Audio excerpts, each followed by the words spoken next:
Good morning, and welcome to your morning cereal.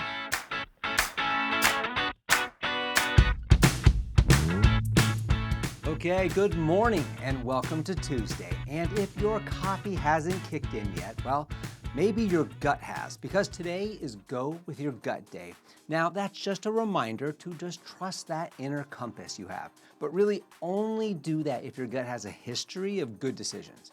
Well, today's quote is from Bruce Springsteen, who said, quote, "When it comes to luck, you make your own." And I'll just lay it out for you here. Success is less about random chance, and it's more about being proactive with your actions, hard work, and strategic planning that create your own opportunities. All right, well, today's news, facts, and birthdays are for September 23rd. We're going to start back 1806. That's when Lewis and Clark, they returned from St. Louis from their trip. Then in 1846, on this date, the planet Neptune was discovered. Then moving all the way up to 1957, the song "That'll Be the Day" by Buddy Holly and the Crickets, great band name by the way, well, it reached the #1 spot. And then finally on this date in 1962, ABC's first color TV series, which I kind of find hard to believe, but we're just going to go with it. It was The Jetsons. Well, it premiered on this date, 1962. You've met George, right? Well, happy birthday to you. Today is your birthday. You share a birthday with Marvel actor, Falcon, Anthony Mackie. He's 46 today. The boss himself, Bruce Springsteen, he's 76 today. Actor of old, Mickey Rooney, he was born on this date in 1920. Soul legend, Ray Charles, born on this date in 1930. And good old Typhoid Mary. She was born on this date in 1869. You can look it up. And now, the #1 song on this date back in 1990 was "Release Me" by Wilson Phillips. Now, this trio, they followed up their smash debut single, "Hold On," with the "Release Me" track, and it became their second Hot 100 #1. Even though the song sounds a little bit lighthearted, it's about yearning for closure and freedom from, well, a painful past in this case. And speaking of letting something go, people, we did it.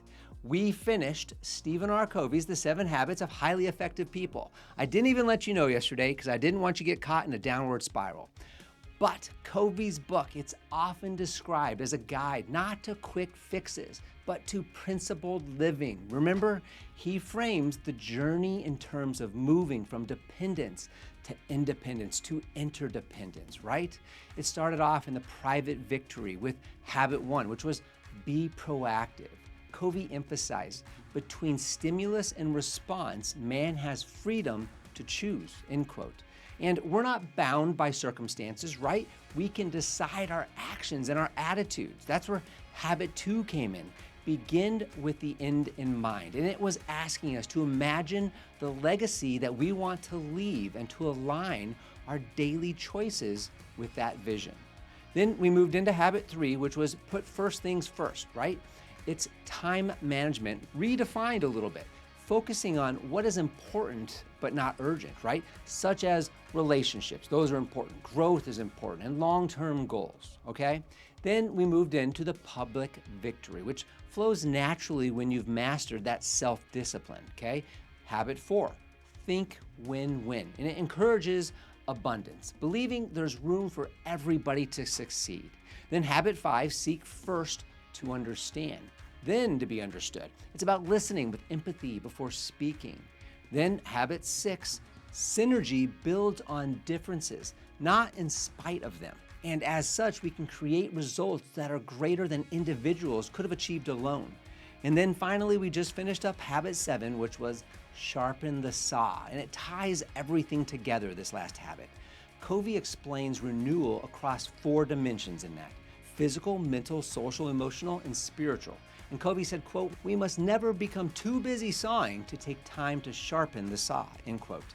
Now, without balance, effectiveness will dwindle. The genius of this book was how habits build on one another, from self-mastery to collaboration through renewal.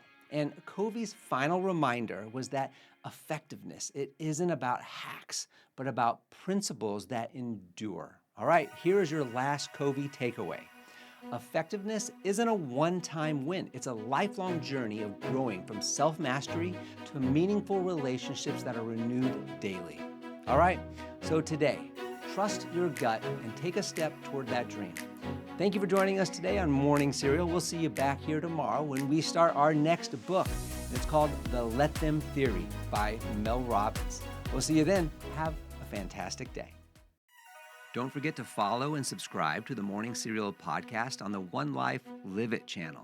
You can find more episodes and videos by visiting our YouTube channel and the website at Sean Inglis and at SeanInglis.com, where you can also follow our other podcasts, the Mr. and Mrs. Inglis podcast and the Life Happens podcast. In these other podcasts, we'll dive deeper into everyday issues, self-improvement and well-being, business and finance, and we welcome special guests too. So join us. It'll be a good time, I promise. Thanks again for listening. Have a fantastic day, and we'll see you tomorrow.